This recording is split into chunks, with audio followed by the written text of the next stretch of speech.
Here we go, first one of the day. But the headline of the card, Ronni Rios, welcome to October Red. First of all, I've got to get the basics out of the way. Welcome to the UK. Thank you so much. This has always been a dream of mine to come here. Now, to be here and fight for a world title, it's unimaginable. You know, it's like I keep telling everybody, if you keep working hard for your dreams, you'll get there. Talk about working hard, somebody that's experienced. I believe you've had like 30 plus fights. You're not somebody that's new to the game. Yeah. That journey to get you here for this world title fight, talk to us a little bit about that. You said talk about it. I do want to say to everybody that you're going to have your ups and downs in your career no matter what you do. There's going to be times where you're just like, oh man, you know, this is awesome. And then there's going to be points where you're going to question yourself, do I want to keep going? You know, and you have to tell yourself, yes. I was just talking about this with quickness. Like, do I want to keep going? Yes. But if you're going to keep going forward with whatever you want to do, give it 110% every day. Don't give it 5 days a week hard, and then those last two, take them off, drink, do whatever you want to do, you know. You got to be 100% committed. That journey through your career, has there been times where you thought, you know what, am I ever going to get there? Should I hang the gloves up?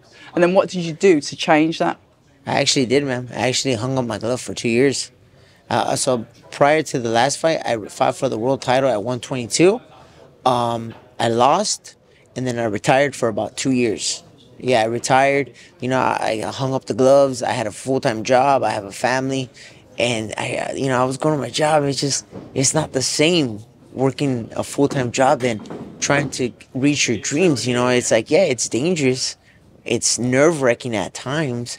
But at the end of the day, it's what wakes me up every day. You know, it's what it gives me that drive to keep going. And I told my wife, I was like, this was back in October. I was like, you know what, babe? I was like, I know I can win that world title. I know I can do it. And she told me, she was very supportive. And she's like, you know what, babe? She's like, follow your dreams. So I was like, okay. So I quit my job, started getting ready for a previous fight. And then, unfortunately, we lost my brother-in-law. He passed away from a heart attack of last year, October 28th. So I ended up pulling out of the fight and to be with my wife, you know, helping my wife, her family, because we're really close. And then I came back of April of this year. So then, you know, I took some time off, spent some time with the family, went back into training right afterwards, and we got that knockout. And, you know, we're here now today. That resilience, that commitment, the fact that you stayed in it, the fact that you came away, said, okay, yeah, you know, I'm going to get a full-time job. Yeah. Maybe this isn't for me. That itch that you get as a fighter, as a boxer, as a professional, when you know you just can't do anything else. Yeah. Is it fight? Is it like a constant fight inside? And I'm saying that because we've got someone like Mike Tyson, 58 years old, yeah, deciding that he wants to fight Jake Paul. Now, what is it that's in you guys that makes you different from everybody else, that where you just can't seem to let go of that boxing spirit that is clearly in here, in your mind and in your heart? It's the excitement, you know? It's like, I've never been addicted to drugs, but I would have to say it's like being addicted to drugs. It's the same thing. It's, you can't experience that thrill, that enjoyment. I mean, I'm not saying I enjoy fighting or being with my family. That's what I'm trying to say. It's just a different type of adrenaline, a different type of commitment, a different, you know, it's just like, you know, of course you're nervous. Everyone's going to be nervous to some degree.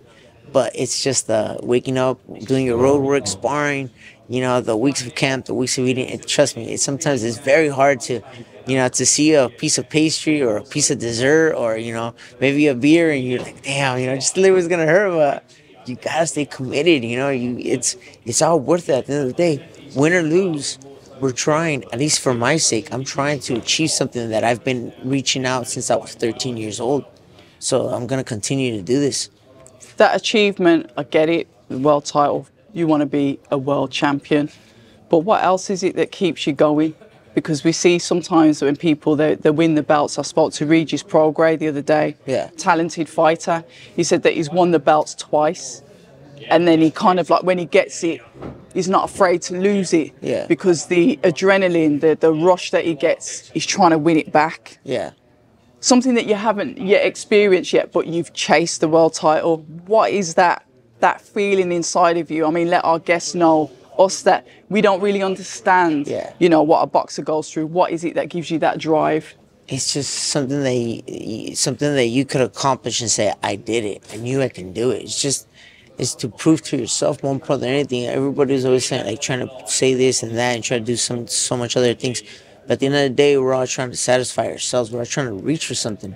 And I always tell people, I always tell everybody, look, if you're trying to inspire yourself, do it until you try to get there. And if for whatever reason you can't get there, then you have to be true to yourself, But it's like an addiction trying to get there, The hard work, the sacrifices, and trust me, there's been a lot of struggles too, whether it's financial, whether it's sleeping, whether it's everything, It's just a journey, man. It's just life. And nobody said it was going to be easy. Talk to us a little bit about your style. One of the things that I'm really interested in, I like the technical side of boxing. I like seeing the fighters in there that can really show that ring generalship, that can cut the ring off, that can really force their opponents into a corner and take advantage of them, take away all of their strengths, never mind their weaknesses. But your words, talk to us about your style of fighting. Well, there's two styles that I can do.